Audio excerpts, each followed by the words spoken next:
এটা হচ্ছে লকট, আমাদের বরিশালে এটাকে লকট বলা হয়। অন্য অন্য জেলাতে কি বলা হয় বা গ্রামে কি বলা হয় আমি জানি না। এটাকে এখন মাখানো হবে। প্রথমে জল দিয়ে ধুয়ে নিব, ভালো করে ধুয়ে নিতে হবে। আজকাল তো লকটের মধ্যে অনেক পোকা থাকে, সেজন্য দেখে শুনে ভালোভাবে ধুয়ে পরিষ্কার করে নিতে হবে। পরিষ্কার হয়ে গেছে, ভালো করে ধুয়ে নিয়েছি।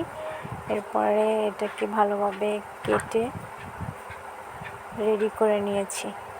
কাটাটা না দেখালাম তাহলে ভিডিওটা বড় হয়ে যায়, তাই জন্য দেখাইনি। এর মধ্যে এখন বেশি কিছু না, মরিচ 3টা মরিচ নিয়েছি, বেশি না 3টা। এটা দিয়ে ভালো মতো চটকে তারপর লকটগুলোকে মাখানো হবে।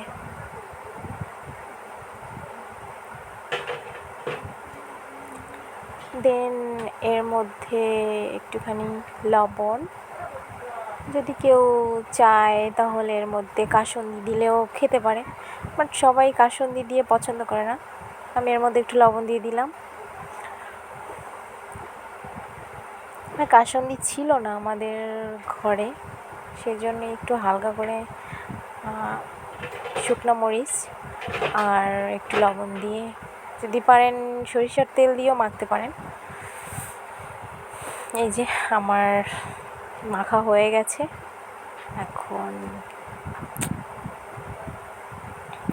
খাওয়ার পালা।